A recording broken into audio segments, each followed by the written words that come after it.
Hello, and welcome to Enlightened Empaths, your community for the spiritually awakened, where we discuss, explore, and connect with fellow empaths, healers, intuitives, and seekers. Hello, empaths. We hope your month is going great and you're not too busy or stressed out by all the holiday stuff going on. We are sharing with you all some wonderful questions and stories you guys have sent in to us for our monthly Community Connections show. And our first one is a dream story, and it starts off, I thought this might be a fun dream encounter to share on your next community show, especially since Samantha loves dreams. I think my dreams speak to manifesting what we want, especially when it comes to romantic partnerships. It's no coincidence I had this dream after having a session with Denise the week prior, where we discussed this topic at length regarding an apparent romance headed my way that frankly can't get here soon enough. In the dream world, I met this beautiful woman who approached me, and we randomly began discussing what we were looking for in our next partner. With great confidence, she threw her head back and said, I'm manifesting a man who will find me desirable and sexy when I clean the house with an apron on and nothing else. I was gobsmacked at her honesty. Was I supposed to follow up with something on par? I had no idea. With that, we said our goodbyes and she walked away. It sounds silly, but I actually think there was a lesson she was showing me regarding specificity in manifesting romantic relationships. If there is something physically or intimately that is important to you, make sure to include that in your envisioning of this new relationship. For her, it's being desired while cleaning the house with nothing on but an apron, to which I say, more power to you, girl, and whoever the lucky man is that meets her. I wish them many happy days together of, well, joyful cleaning. I just loved her confidence in how empowered she was and how empowering it can be to get that specific.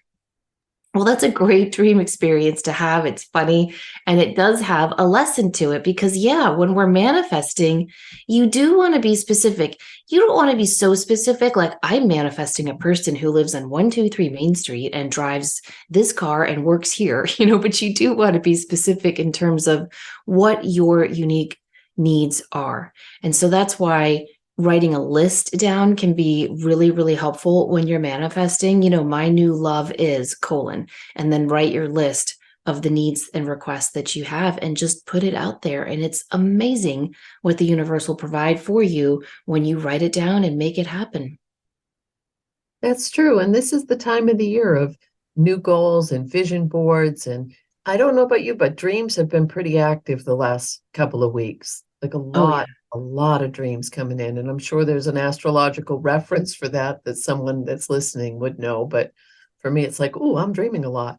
Better write that down. But the other thing that I'm getting from this is the fact, the vulnerability of being naked and really letting someone see who you are, just wearing the apron. And I think that is the benchmark of a healthy relationship, is to feel so comfortable with yourself. And I think that's a wonderful thing to add if you are trying to manifest a partner is, can I feel totally and completely like myself and not that I have to try to acclimate to someone else's opinion of who I'm supposed to be? Oh, that's great. I love that. And it's true. The symbology of the nakedness is perfect. Right. So our next one is another dream. And this person says, I had an amazing and healing dream a month or so ago that I have to share. Fear is a big hurdle in my life, and I've historically been terrified to be in cars that are on highways or bridges, among other things. In my dream, I was forced to drive across an insane bridge and then climb down into an ocean. I was paralyzed with intense terror the whole time. When I entered the water, which I can only describe as a stampede of hundreds of thousands of dolphins swimming very fast all around me, I was in the middle of this dolphin stampede. They looked a little different from dolphins I picture, a darker gray with a stubbier nose, which makes me think they weren't just an image my brain conjured up. Some whales were mixed in too. Dolphins and whales are spirit animals of mine and have appeared in dream work before. I was scared and exhilarated at the same time. It was beyond intense and amazing. My clear knowing was this will wash away my fear. As the stampede faded down, a mermaid who was mixed in with the dolphins swam by and touched my hand. We made eye contact, and she had the most intense, piercing blue eyes I've ever seen. They were unlike any human eye or color I've ever seen. It was otherworldly. The best part is somehow I'm not scared to be a passenger on the highway anymore. The anxiety has seemed to disappear. I'm also less fearful in other day-to-day situations. I'm curious if this dolphin stampede or this mermaid with the heavenly eyes has appeared in others' dreams. Well, this is a beautiful, beautiful share. And, thank you to whoever sent this in, because I do think that our spirit animals can help us overcome things, deal with maybe conundrums in our life or fears in our life. And when we're more receptive in the dream state, they're able to come in and work with us in a way that we may not be as receptive to in our day-to-day life. I also think that the clarity of the piercing blue eyes and the feeling and and dolphins and whales are beautiful, beautiful creatures to work with on an energetic level. What do you think? I think this is amazing. I have heard about dolphins being able to come to us and help us heal from things in dreams because they work so much with the subconscious level, but they also have that fun, playful, everything's going to be okay energy. And I say, clearly dolphin is part of her animal guide team, right? But I feel like also the fact that it worked, what else do you need to know, right? The anxiety is gone. The dolphins did their job and the mermaid too. I just think it's beautiful the way our mind can work to help us heal. And another thing that popped in is how many people do therapeutic healing sessions with dolphins for different things. There's an incredible woman. She took her daughter for a healing session, and they were in this pool with these dolphins, and the dolphins work energetically with the people in a healing modality. Oh, I love that.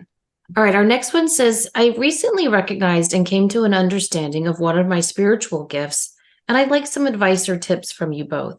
I've always known I'm claircognizant in some way, but I've come to an understanding that one of the specific things I tend to know about people is how their subconscious beliefs are playing out consciously. I recently reached out to someone in my life who I have not been too keen on in the past, and we've been doing a shadow book simultaneously. I thought it would be a good way to bond and a good way for me to understand her more, as it only takes a few conversations for me to get a deep understanding of someone and their trauma. What I realized, though, is that I pick up on habits, trauma, behavior that is subconscious. I have an understanding that my ego comes into play when I'm not validated on my clear knowing. I can see now that most people are unaware and not conscious of their subconscious. So I must understand my own knowing and not try to get anyone to become aware of something they are not yet ready to deal with. It has been such a validating awareness that I've come to, as I can now see why I get frustrated and sometimes even doubt myself when I'm met with defensiveness and denial. This is also a reminder to remain humble and full of love and compassion for those who are not aware of what I'm picking up on. I'd love any comments you have on this, as well as any advice for me to keep my ego from getting in the way. Also, how do you deal with people in everyday situations where we have such a clear knowing, but don't have any additional proof to defend it? Well, I think that's one of the hard things about claircognizance is you just have this knowing, but you don't have a way of really understanding how you know what you know. And I think when we hold up a mirror for people, for things in their life that they're not ready to deal with, or at least have reflected back to them in such a clear, obvious way, it can make people feel very vulnerable and defensive. And so I think this listener is right. You need to keep this information to yourself. The way I use any information I may get about things people are dealing with that they don't want to talk about, I just use it to expand my compassion for them and to help understand that, yeah, we all have a story and we've all walked our own path. And this might be why that person is difficult for this listener to deal with. And so I use it more as a tool for me to help get along with other people in my life. I don't think you have to prove or defend what you're picking up when you're not trying to pass it on to that person, right? Because if someone isn't coming to you and asking you for your insight, I just don't think we should ever share it. Do you agree with that? I agree. I agree because we don't know if someone is in a place to be ready for what we want to share. It may tip them upside down, or it may be a lifeline, but that's not our decision to make. And I think that that's a huge, huge thing. You were very articulate with what you just shared. That was beautiful. And I, was thinking about when this person, they've been working on a shadow book simultaneously. That alone speaks volumes of what you're going to be picking up on with trauma and grief and habits. But also, if this person is very claircognizant, I'm sure they're on some level reading the energy, reading the auric field of the other person. So to me, it's the same category of, you don't do the drive-by readings where you just jump people with what's coming through. But I do think this is beautiful, as the person mentioned, a beautiful validating awareness that what they are getting is accurate and potentially helpful when people are receptive. Right. But until they are, and until they request it, just keep it to yourself. Right. And the part about not having any proof to defend it, that I think you and I live with every time we do a reading. We'll bring something through, and it's as real and true as you are and I are talking right now. But that's why we always have that disclaimer, subject to change and free will, is because it is. And what we're bringing through is I've started referring to myself as a hand puppet. I'm just a hand puppet now, and it comes through me and I share what comes through. But I think if someone said, well, how do you know that? I couldn't give them a valid reason. Right. Right. Or people will say, how did you get that? Did you see it? Did you hear it? Did you feel it? I'm like, all of it. Like, isn't that hard when they ask you for specifics? Right. For anyone who is doing this work, or you're increasing your intuition, or you're working more closely with spirit, building confidence in what you're getting from spirit, and always being able to say, well, it's what's coming through and I trust spirit, is a huge, huge stepping stone for you to get more confident and more comfortable with sharing messages with other people. Well said. Hey, well, our next one, a little bit different track. I love this episode from September 4th, and I made a mental note to share my ofrenda with you both when the time came. Through a few years of research and ancestry DNA, I have found that my ancestors came from the Nuevo Leon area of Mexico. I'm a fifth-generation Mexican-American and have tried to find out as much as I can about my ancestors since I was very young. I'm sure you both know how our previous generations are big on secrets, so it has been difficult to find answers. I started making an ofrenda in 2015, and back then I only had a few photos to start with. After lots of research, reading through digitized records, emails, phone calls with librarians from all over Texas, as well as older family members I've never met, I've built a pretty large ofrenda now. Because of your show in September, I set up a separate ofrenda for All Saints Day, November 1st, and All Souls Day, November 2nd. I added beloved lost pets and a few people who we've loved like family this year. I put out their favorite snacks, games, things they like to do while they were here to visit us for the night. My grandma loved playing bingo and made her living sewing, a pack of cigarettes for all my uncles to have a smoke together, some good Mexican beer and tequila, pan dulce, sweetbread, along with coffee, tea, and Mexican hot chocolate. As I learn about more ancestors and I keep bugging people for photos, I hope to grow it even more. We may have to move it outside next year. I tell my daughter, even if we've never met them, their essence is still with us. We're alive today because of their struggles, their happiness, and their hard work. We honor them every year and ask them to send us their wisdom and pray for us from the other side. On your show, you talk about generational trauma, which I have no doubt my ancestors faced, especially those that did everything they could to make it to the United States, gain work, create a family, and work hard. I see their ability to withstand trauma is built within me and is now helping me in my current situation. They remind me every day that I can make it because they did. Oh, that is a beautiful story. And I absolutely love, that they're doing the research and finding the people and what did they like. It goes along that same line of, we always say in mediumship, paint them back to life, bring their essence back, let people feel their person in the room again for a minute. And that's exactly what this sounds like. And there's so much right now. I don't know if you found this as well, but it's coming up a lot in readings and in conversations with folks that many, many people who are incarnate on the planet right now seem to have made some kind of a familial agreement or pact or contract or whatever verbiage you're comfortable with to say it ends with me. I'll do the work and I'll send that healing back. And this is a beautiful, beautiful example of that. It really is. And I love how she says to her daughter, like, even though we don't know them, they're still here and they're still with us and watching over us. I might have shared this story before, but when my youngest was first born, she was sleeping in a bassinet next to our bed. And I woke up one night and I was not dreaming. I sat up in bed. There was a little man. He was shorter than me. And he was singing a lullaby to her in Gaelic. And I had a friend who spoke Gaelic because he was from Ireland. So I recognized the language. I couldn't understand the words he was singing. And he looked over at me and he put his fingers to his mouth and went, shh, and then disappeared. And I wondered for a long time, like, who that was. And a couple of years after that, we were at my sister-in-law's for a holiday. We were just going through the family albums one night.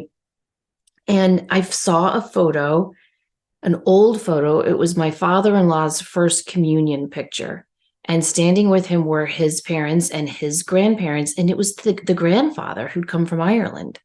That was him. Wow. So that would be Chloe's great-grandfather or great-grandfather. I don't know.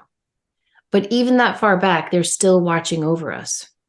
I think that there is, and you've heard me yammer on about this incessantly, how we can all go back to, we can all follow the trail back. And the fact that this person could go back 5 generations so quickly and so strongly and find out different things and get stories and do research, I think that's fascinating.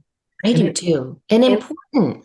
It is important. And it's also what I love very much about this is it's not just focusing on the negative of the trauma, it's the celebration of who these people were. Because I think we need to remember that when we're doing any kind of ancestral work or healing work, is try to think about some of the positives in their life rather than just that we inherited this trauma. There's so much more. I agree 100%. Okay, our next one is a suggestion of some books and movies we could watch to connect with nature. So you guys might want to get a pen and paper. Those listeners said, what an inspiring episode you did on nature and the hidden folk. I wanted to offer a few places in literature and books that children, teens, and adults can use to nurture their sense of connection with nature. For young boys and girls, Herb Fairies book collection. It's got one fairy for each month and the herb it's connected to. Oh, that's so cute. I wonder if it's like one of those book subscriptions where it comes in the mail. All right, so that's Herb Fairies. The next one she recommends is Animal Speak by Ted Andrews. Oh, we love that one, don't we? She says to use it in combination with the app Merlin from Cornell Labs to identify which birds are speaking to you on walks and hikes. That's cool. That's a good app. Mm-hmm. For younger girls, she recommends the Disney movie Pocahontas and Brave. Oh, yeah, Brave is such a great movie. She talks about the little blue fairies called the Will-O-Wisp that lead Merida on her life path. And then she recommends The Two Towers by Tolkien and C.S. Lewis's The Chronicles of Narnia, which takes it for granted that animals talk with humans. And the movie also includes the wind as a female spirit who brings news before the big battle scene at the end. Great suggestions. Thank you for sending those in. It's always so nice to have books and movies and shows that you can share with your kids to remind them that we really are all connected and that nature is always trying to talk to us. 100%. And a lot of these are classics that have been around for so long, which I think that makes it really even a little more fun because it may be, I read the Chronicles of Narnia 100 years ago and the Two Towers by Tolkien. And maybe it's just kind of fun that a lot of these are things that have been around for quite a while. It really is. Okay, before we dive into the rest of the questions, Denise, you have a great new program coming up and a little sale. Do you want to talk about that? I do. I for many people have taken the intuitive tarot class with me over the years and have asked me to make it something that would be downloadable. They could work at their own pace. So I have done that. And it is about 2.5 hours of videos. There's hundreds of handouts and cheat sheets. And I walk you through the major arcana, the minor arcana, symbolism, numerology, all of the aspects, tips and techniques, different layouts. And if you go to my website, thegratefulmessenger.com, you'll find the link and you can follow that through. But I'd like to offer everyone, half price, and you can gift it to someone else if you like when you are checking out, if you'd like to gift someone else. So if you put in the code CARDS, CARDS, as a coupon, it will take 50% off. So it's usually $97 and it'll be $49. So if you're looking for a little treat for yourself or a treat for someone else, and that will be valid until December 31st of 2023. The other thing, and this isn't the last 2 years, I've offered a mentorship program, which originally started out mediumship, but you know how things grow and evolve in a new direction. If anyone's interested and would like more information on that, you can send me an email, Denise at The Grateful Messenger, and I'll also have a link on my site with more information about that. And that's a 6-month intensive program where I work one-on-one with people. We do small groups, we do practices, and we explore a multitude of topics. I think the last 2 years we've talked about mediumship, shamanic work, core shamanism work, the Akashic records, blending with spirit, how to go into trance. I mean, it really, we get together at the beginning and decide what the group would like to explore and learn about. But it's kind of cool because I also include the people from the other groups. So the first year and the second year for practice sessions with the new group. So it's a lot of fun. It really is. Oh, that's awesome. I love both of those things. Well, thank you. Okay, should we dive back in? We should. And our next one is, I was raised in a rural area in the deep South during the 1960s and have always known I was different. I enjoyed your podcast on dreams and wanted to tell you one of my dreams. I dreamt that I met my dog Tiberius in the astral plane, and he was so happy to see me and show off the house he'd built. It was a little cottage house he designed himself. The front yard, half of it was dirt and half of it was grass. He felt this design was very clever, so he could enjoy both the grass and the dirt. Inside the house, there was a couch facing a huge picture window so he could look at the outside. The neighboring houses had other animals in them, and that's where they chose to live. They came out to visit with me, and we actually spoke to each other telepathically. Most of the dogs gave me the impression that they were not simply waiting for us at the Rainbow Bridge to cross. They were actually very busy. Apparently, they work in a field where they assist us. I heard words like concierge and ambassador and liaison when they were describing their jobs to me. I believe they try to show us the ropes and help us as we cross over. While I was outside speaking with Tiberius and his neighbors, I looked up on the front porch and saw an avatar that looked a lot like myself. It had my hair, my sweatpants I wear around the house, my big fuzzy blue robe, and my white t-shirt.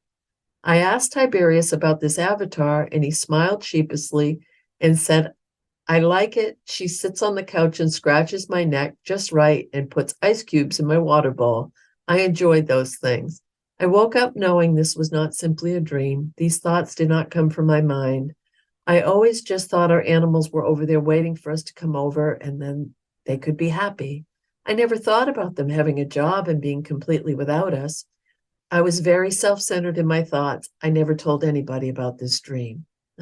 As you say, Denise, you can't make this shit up. And I do say that on a regular basis. Wow. I've never had any experience like this, but that's an incredible, I don't want to even call it a dream. I know. It sounds like a visit, doesn't it? It does. Well, you and I have said many times when we've done readings, it comes across that our loved ones have jobs on the other side. So it would make sense that our loved four-legged friends would too. I mean, we've both done so many readings where we'll bring through people, we'll connect with someone's spirit, and then someone will say, well, I really just want to know if my dog is okay. Or do you see my cat or my horse?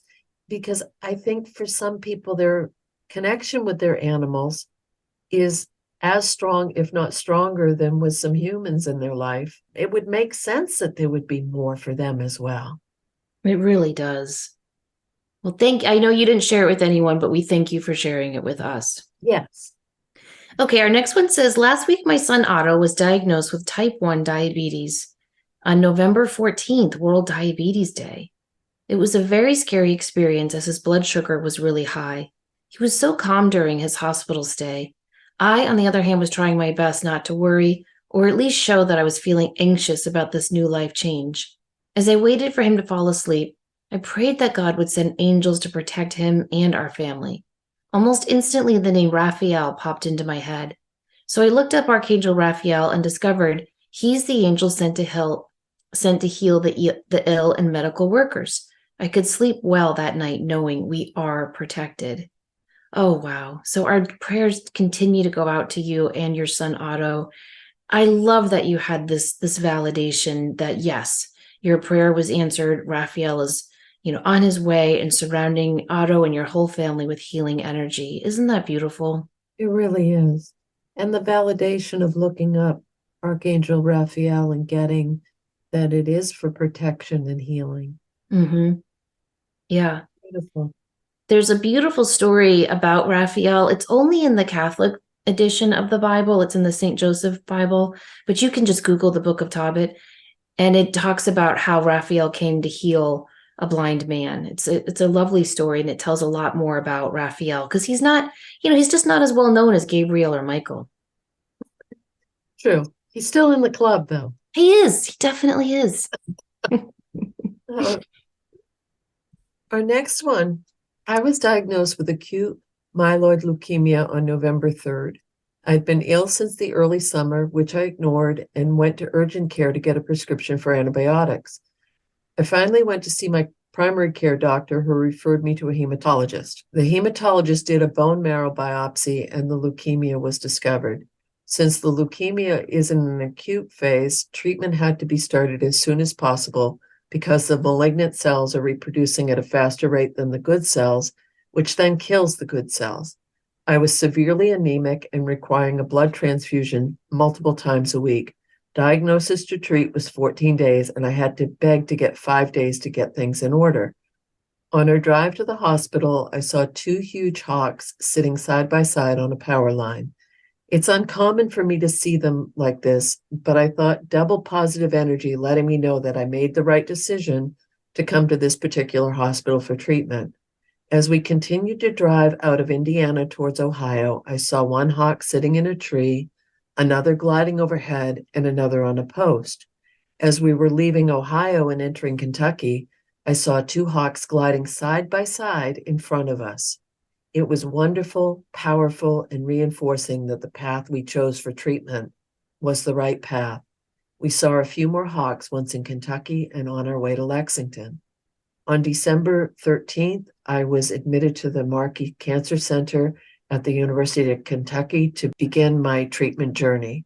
It was around 3 p.m. on my first day when I looked out the window and saw a hawk that looked like he rolled off the top of a 12-story building down and in front of my 11th floor window. Breathtaking is an understatement of the experience, and I knew those hawks were there to guide me for the long haul. The hawks only come out when I get out of bed. If I stay in bed all day, I won't see a hawk all day. If I get out of bed, I'll see a few each time. I have some favorite nurses, and I asked them about seeing the hawks. They looked puzzled and surprised at me and said, I've never seen a hawk outside the windows on the 11th floor. I wondered for a minute if I was going crazy, but then remembered that my kids and husband saw the hawks also. I asked for different staff members and received the same response from all 4 people. No, I've never seen a hawk outside these windows. Even making comments that the location of the university would not be a place that you would see hawks. Well, you and I both know this person very dearly, and we love him dearly. And please send prayers, good energy, Reiki, healing, not only to our dear friend, but also to anyone else that you know that is being challenged medically right now. The hawks, I I think I shared this. I had responded to Rod, and I had said that when I was in a really difficult situation, there was a hawk that used to sit outside, like really, really close. Like I'd walk out the front door, and the hawk would be right there. And I was trying to make some big decisions, and there wasn't even a hawk that should have lived in that part of the country. So I think that hawks are huge, huge messengers from spirit. And I love, love, love that they're there to help Rod and his family get through this challenge. I do too, because, and the hawk reminds us to be strong, to have that strength. Yes. And that's the message I feel it's bringing to him and his family, that he's got that strength and support all around him. And he's such a lover of crystals. I love his shop, Two Crazy Crystal Guys. Please support it.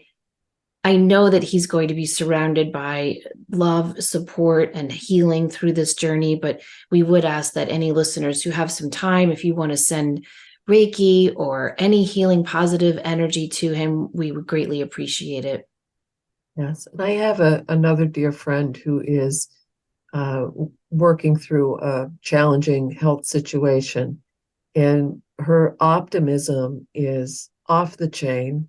She's doing the traditional treatment, Western medicine, but she's also really opening up to energy work and shamanic work and try all of the different modalities, and her numbers are going down exponentially. So please know that when you do send good healing energy or you do that work yourself, it makes a difference. It really, really does. And we're not medical people.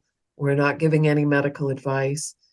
But I keep thinking about we have a lot of people in our listening audience that are, you have small groups, or you have, power of eight, or you have, you meet together to practice mediumship. Maybe taking a few minutes during your circle and sending healing energy to other folks would really, really help right now. Oh, a great idea. It can never hurt, that's for sure. I Right. love Dr. Bernie Siegel's book, Love, Medicine, and Miracles. He's a cancer doctor, and he just shares stories of how people's positivity and support and great energy has just changed the original diagnosis they were given. It's really about the power of the mind. It's a very inspiring book. So if you haven't read it, I recommend anyone who's dealing with that or knows someone who's dealing with that to check out that book, Love, Medicine, and Miracles. And I'll make sure all of the books that we mentioned in the show today are in the show notes. But I just have to jump back to Rod's story for 1 second. The 11th story. I know. I mean, come on, people. Can't make that shit up, right, Denise? That's right. You can't. And he sent us a picture, and it's like, oh my goodness, they're circling right around outside the window. It's amazing. It really is. Absolutely beautiful.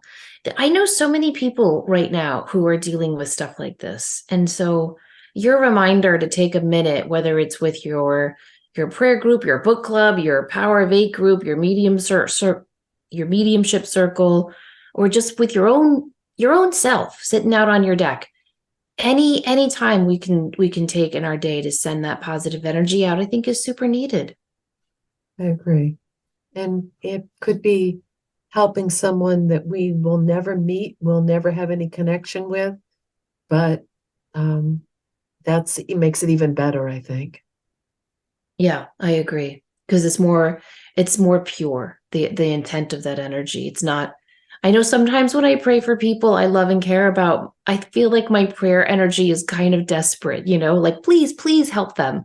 Whereas if I'm praying for someone I don't know, it's just a pure energy of giving that healing energy and making that request for more healing energy to be surrounding them. And I just want to add one little quick thing is this is something we can all do. It's not that you're a Reiki practitioner or a healer or you do cranial sacral or you do readings. This is just your natural ability that we all have to connect with spirit in whatever way works for you and send that healing out. Love it. Great reminder. Yeah. Well, thank you, everyone, for taking the time to listen to us. We really appreciate you joining our community. And remember, if you want to send in a story or a question, you can always email us enlightenedempaths@gmail.com. We hope you have a great rest of your week. Please remember to show up, do great work, and share your light. Take care.